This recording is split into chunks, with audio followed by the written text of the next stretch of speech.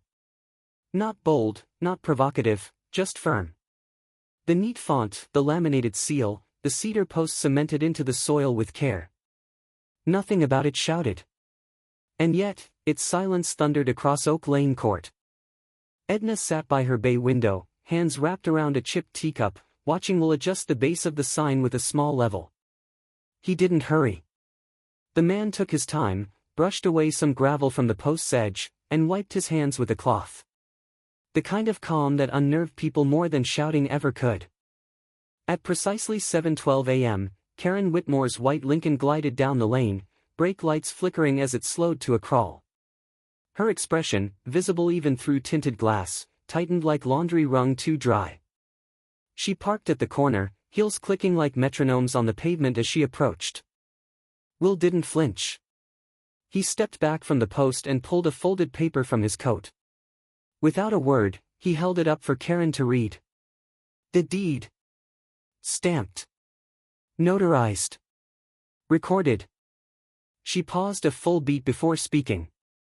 This is a public easement. You're interfering with emergency services and essential access. Will tilted his head. The county registrar says otherwise. And the lien's been satisfied. Karen's lips parted, then closed again.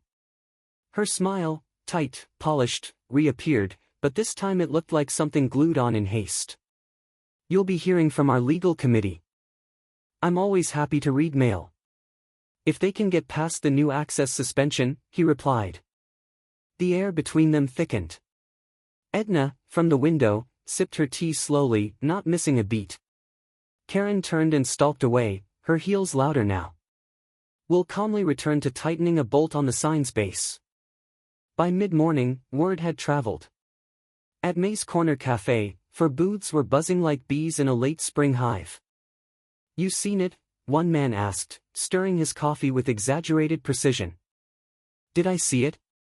I took a picture. Sent it to my cousin up in Akron. They say he bought the road, said another. Bought it? I didn't even know that was a thing. At the counter, May poured coffee with her usual rhythm, sliding a mug to Edna with practiced ease. Black, 2 sugars, and a little pinch of courage. Edna smiled, her eyes tired but lit. Thank you, May. You tell that boy of yours he's welcome here any time, May added.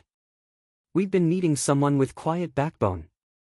In the far booth, Marvin hunched over his newspaper.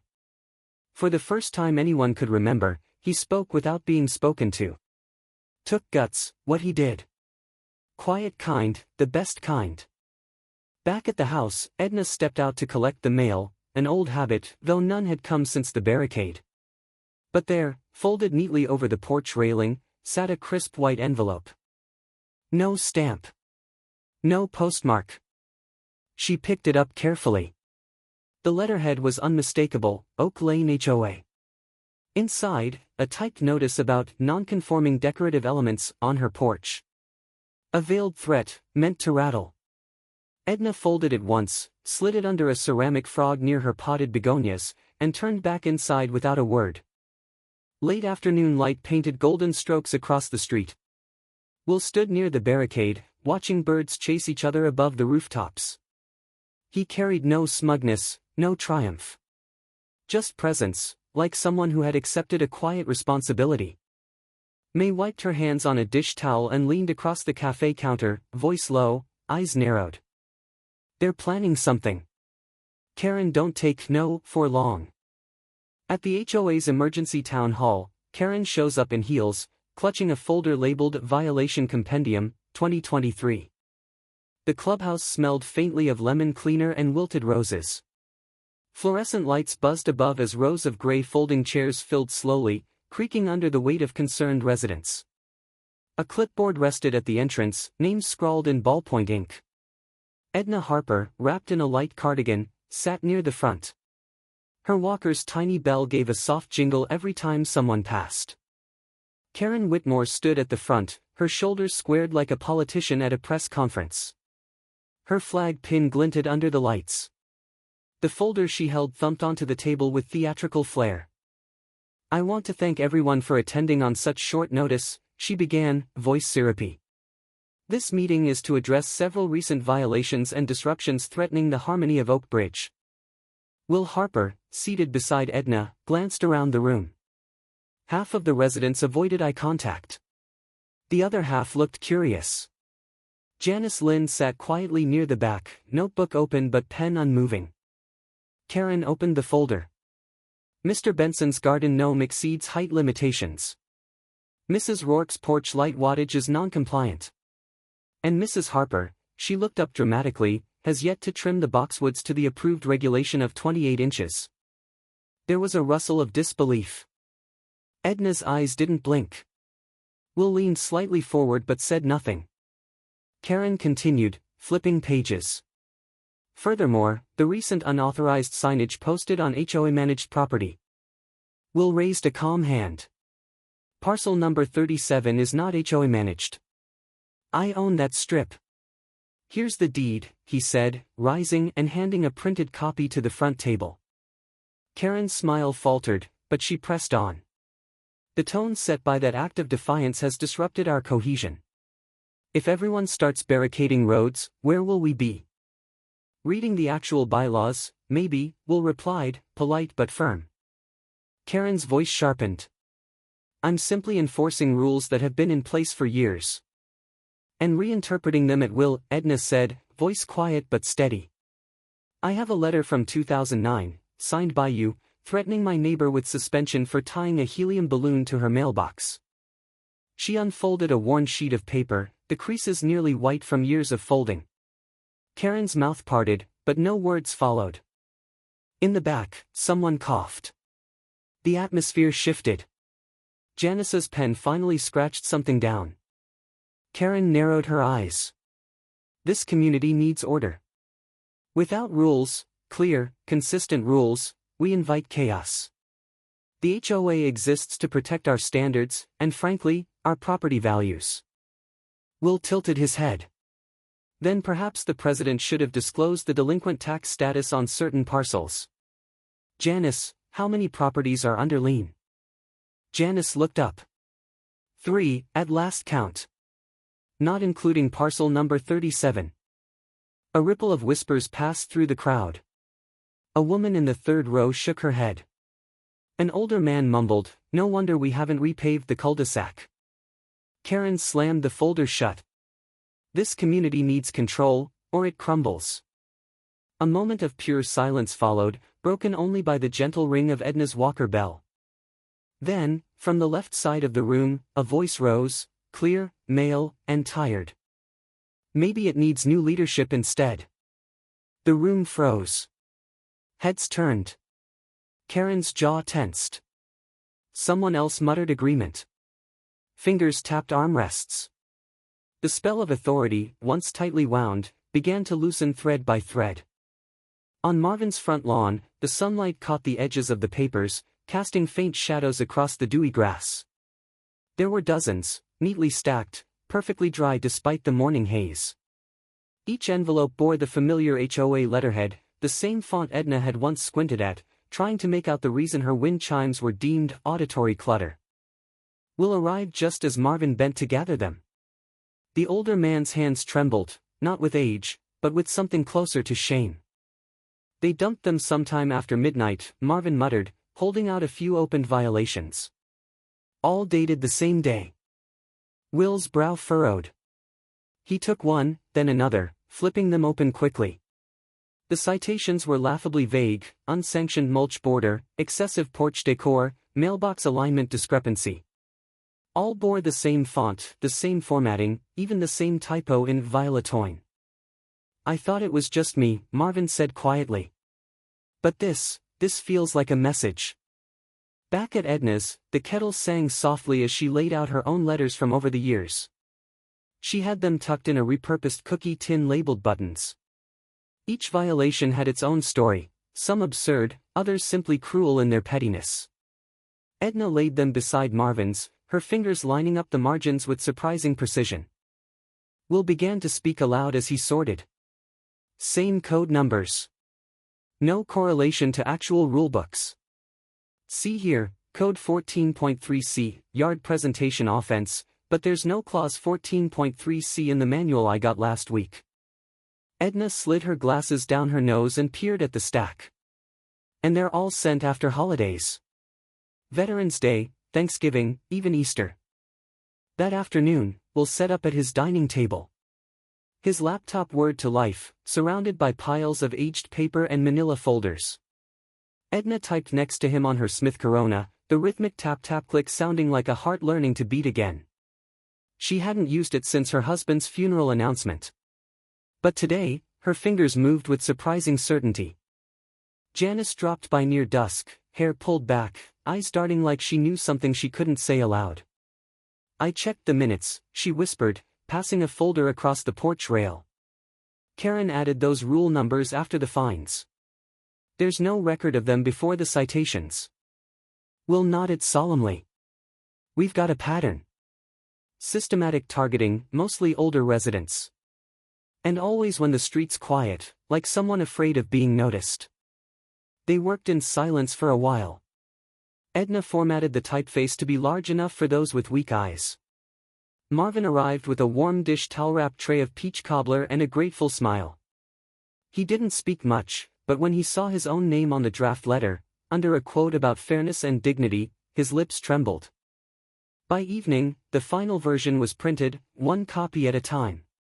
Will fed the printer slowly, each page pristine, waiting. Edna took the first one and carefully pressed it against her front window. The tape was floral, leftover from a gift-wrap drawer, but it held. The sign read, "Stop the silence. Review your violations." From the street, it caught the golden light of late afternoon and stood like a quiet rebellion. Not loud. Not angry. But unmistakable. A low hum broke the quiet. A car pulled up across the street and idled. Karen's sleek silver sedan, washed clean, as always. The window remained rolled up. She didn't get out. Didn't shout. She simply watched. The sign didn't move. Neither did Edna. Minutes passed.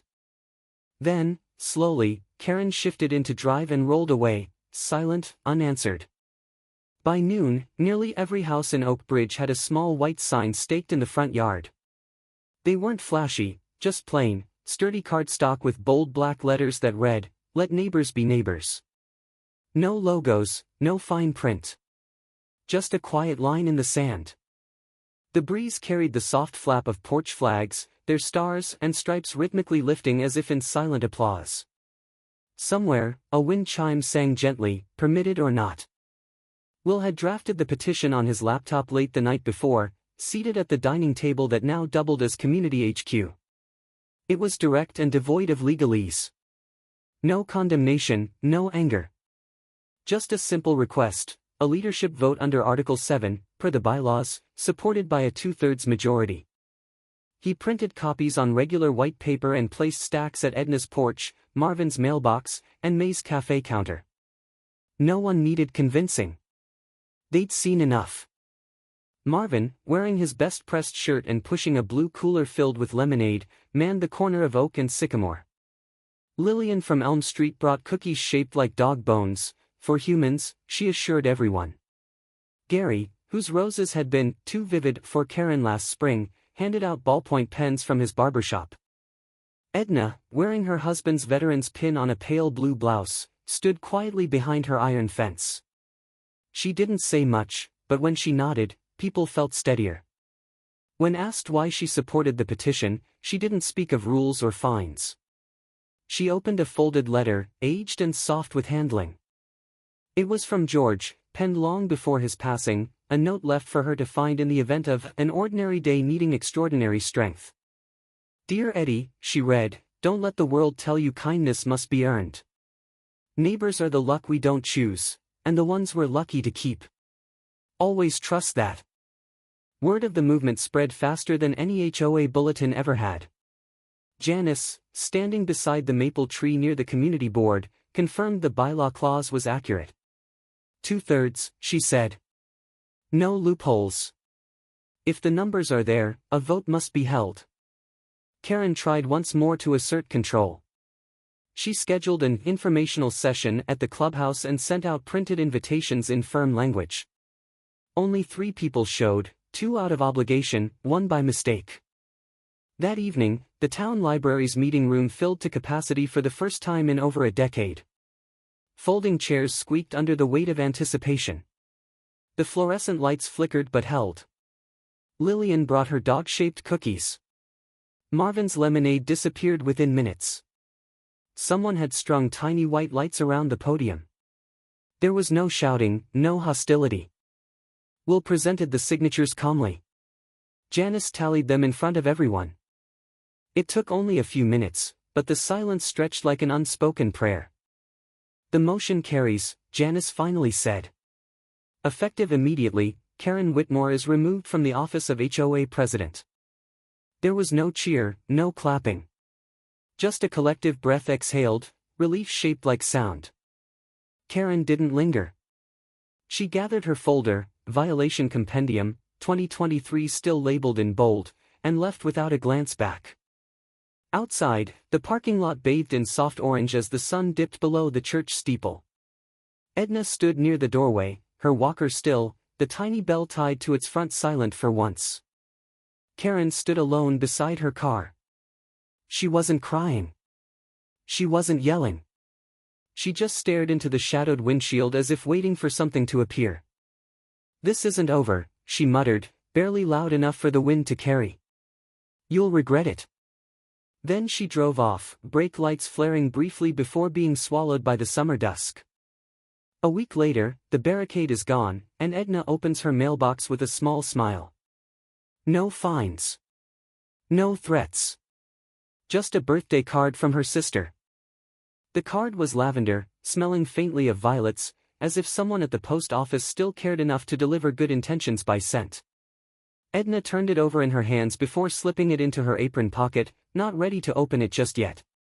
She stepped off the porch, her slippers brushing the familiar grain of the walkway now unobstructed, and placed a steadying hand on the cedar post Will had left behind. Its bark had been sanded smooth, its roots secured deep where once HOA tape and bright plastic had claimed authority. But now, the post held only a small wooden bench, freshly oiled, with an engraving on the backrest, for the tired, the kind, the watching. Will had installed it quietly, just after dawn, the way he did most things, with thought, not fanfare. Edna had spotted him through the kitchen window, his shoulders hunched slightly in that way that meant he wasn't just working but thinking. She hadn't interrupted. There were times a person needed silence to say thank you. By mid-morning, flags began appearing on neighboring fences, thin fabric triangles of red, white, and blue fluttering gently in the June breeze. They weren't formal Independence Day banners just yet. More like early whispers of celebration, a town stretching into its own breath again. Children zipped past on bicycles, streamers flicking from handlebars. Marvin, ever the quiet baker, shuffled across the street carrying a small jar wrapped in checkered cloth. Peach jam, he said, holding it out with 2 hands. No fines this time. Edna smiled. I might just fine you for being too sweet. He chuckled and turned, his steps lighter than they had been in weeks. No one mentioned the signs. They'd disappeared just as they'd come, quietly, by mutual agreement. The message had been delivered. It didn't need to shout. Karen walked by later, her heels muted on the softened gravel. She didn't speak. Didn't look up. She simply passed, no folder, no clipboard, no entourage of printed bylaws or clipped smiles. Just a woman walking alone, hands in her pockets. Edna saw her hesitate near the mailbox but didn't call out. She didn't need to. Instead, Edna poured herself a cup of coffee from the percolator inside. The mug was her favorite, faded blue with a chip on the rim, and she held it like an old secret as she stepped onto the porch again and sat on the new bench. The air smelled of honeysuckle and cut grass. A mourning dove landed briefly on the porch rail, blinked once, then took flight. Across the street, Lillian waved from her driveway, holding a watering can over a blooming hydrangea. Edna waved back, and the motion felt easy, like slipping into a coat you hadn't worn in years but still fit just right. She reached into her apron pocket and pulled out the birthday card. Her sister's handwriting was as loopy and confident as ever. A single line underlined twice, "Don't let the turkeys get you down." Edna laughed softly. She hadn't realized she'd missed that laugh. Will joined her on the porch just before dusk, a manila folder tucked under one arm. "Legal transition paperwork," he said simply. "New president gets sworn in next week. Janice, probably." Edna nodded. "She'll be good." "I think so." They didn't say much else. Words weren't always needed once the worst had passed. The sun began to set, throwing streaks of amber and rose across the rooftops. Somewhere down the road, wind chimes sang out a melody that was part metal, part memory. Edna leaned back slightly, letting her chair creak beneath her. She let the moment stretch. Let it linger. Then, almost as an afterthought, she stood and stepped back toward the porch. From a small hook near the front door, she hung a new sign, white background, black letters, no frills, mail always welcome. People too. The summer air carried no noise, just the sound of a screen door opening, then staying open. Edna's porch was quiet again, not because the world had grown smaller, but because it had finally grown kind. What began with a mailbox blockade had stirred something deeper, reminding neighbors that rules are only as good as the hands enforcing them. When power becomes pride, it takes just one steady voice, and a few good neighbors, to call it back to purpose. Like a porch light left on through the night, small acts of courage can guide an entire street home. Perhaps it's never too late to lift the latch, open the door, and let community back in.